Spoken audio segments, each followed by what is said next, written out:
La rinitis no alérgica es un grupo heterogéneo de enfermedades que tienen en común, por lo general, una inflamación nasal crónica, independiente y no relacionada con mecanismos por IgE. Por consiguiente, la lista de los distintos tipos de rinitis no alérgicas engloba muchos fenotipos con diferencias en cuanto a la expresión y a la magnitud de los síntomas a la enfermedad de base, al tipo de inflamación subyacente y al mecanismo fisiopatológico. Sus factores de riesgo suelen ser exposición a irritantes como el smog, los gases de escape o el humo de tabaco, tener más de 20 años, que a diferencia de la rinitis alérgica, generalmente ocurre esta antes de los 20 años. En la rinitis no alérgica ocurre después de los 20 en la mayoría de las personas.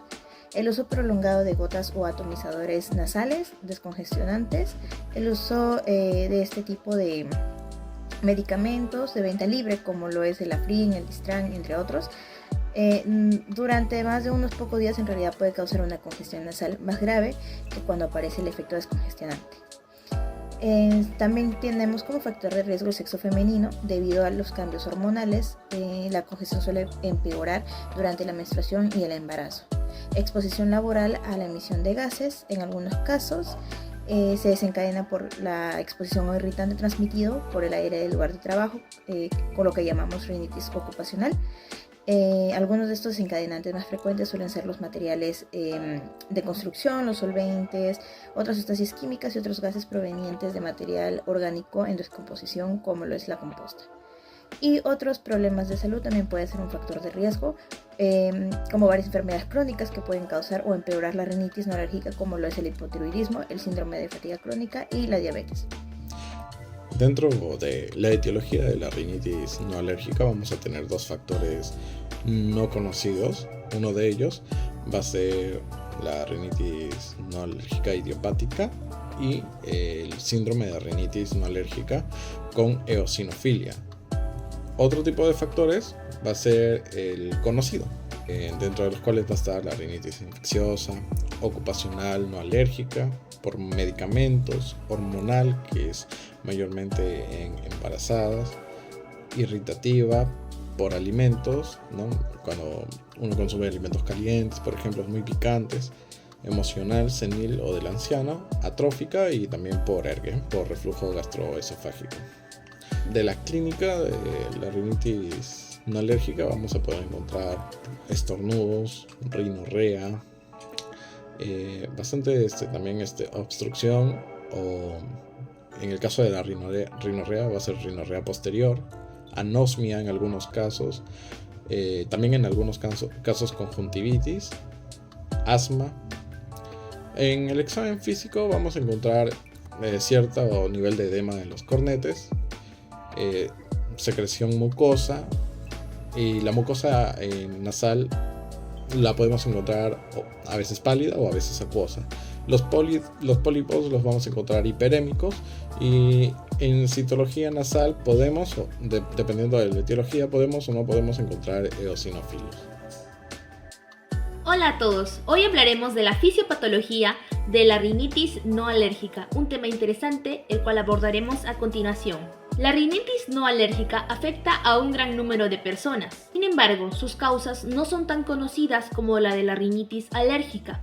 Sabemos que son heterogéneas, es decir, influyen diversos tipos de problemas. Uno de ellos es la hiperreactividad de las fibras sensoriales tipo C en la mucosa nasal. Estas fibras se vuelven muy sensibles, pero no muestran signos evidentes de inflamación en la mucosa nasal. Esto significa que aunque no haya signos evidentes de inflamación, la nariz reaccionará de manera exagerada a irritantes, ya sea el humo, los cambios de la temperatura o diversos factores ambientales. Otro grupo de pacientes con rinitis no alérgica presentará eosinofilia, que es el aumento de los eosinófilos, los cuales son un grupo de células inmunitarias. Estos pacientes pueden tener una sensibilización alérgica que solo afecta a la nariz sin afectar a otras partes del cuerpo. Entonces, en resumen, la rinitis no alérgica se puede deber tanto a la hiperreactividad de fibras sensibles como a la eosinofilia en la mucosa nasal sin presentar signos evidentes de inflamación. Continuamos con el tema. Las diferentes formas de rinitis se diagnostican por la clínica, por lo que en algunos casos es innecesario realizar estudios complementarios. Se diferencia de las infecciones específicas virales y bacterianas de la nariz por la falta de exudado purulento y la formación de costras, y se diferencia de la rinitis alérgica por la ausencia de un alérgeno identificable. Ahora, es importante investigar en orden de prioridad las principales manifestaciones clínicas e identificar de manera puntual una serie de diagnósticos diferenciales. Se debe enfocar en la sintomatología, abarcando la duración, la exposición, la magnitud, los patrones de cronicidad, factores desencadenantes, influencias ambientales y tratamientos actuales. En el caso de la rinorrea, considerar si es anterior o posterior, si es unilateral, tumor, cuerpo extraño, rascado o trauma nasal, si es bilateral por desórdenes granulomatosos. En el caso de la obstrucción nasal, considerar si es unilateral o bilateral. También se puede realizar una rinoscopía anterior, donde se puede valorar la apariencia de los cornetes, así como la presencia o ausencia de secreción purulenta, la presencia o ausencia de pólipos nasales, y dentro del diagnóstico diferencial se deben considerar pólipos, factores mecánicos como desviación del tabique nasal, la hipertrofia de cornetes, adenoides, atresia de Coanas, tumores benignos o malignos, granulomas, defectos ciliares y rinorrea cerebroespinal. Respecto al tratamiento, aquí tenemos a dos tipos de fármacos que pueden ayudar principalmente con la sintomatología del paciente, ¿no? Encontramos a los corticosteroides y antihistamínicos intranasales, así como también se puede ayudar con una terapia complementaria, ¿no? Con descongestionantes orales o la irrigación salina pues, en ambas fosas nasales. Algunos ejemplos de fármacos que se pueden utilizar sería la celastina al 0.15%, una o dos aplicaciones por fosa nasal 2 veces al día, ¿no? Y disminuyendo la dosis a medida que los síntomas mejoran. También otro antihistamínico sería el aerosol nasal de clorhidrato de olopatadina al 0.06%, que se dosifica 2 veces al día en niños mayores de 12 años y adultos. Por otro lado, de acuerdo a la gravedad de los síntomas, pues ya de síntomas moderados o graves, se utiliza una terapia combinada, que vendría a ser aquí la celastina fluticasona.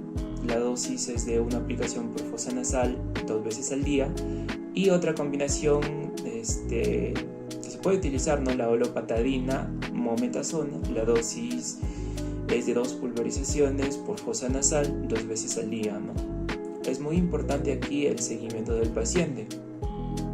Entonces se da seguimiento al paciente a los 3 meses, al mes, ¿no? De acuerdo a la gravedad de los síntomas y la naturaleza también en los que se vaya a presentar.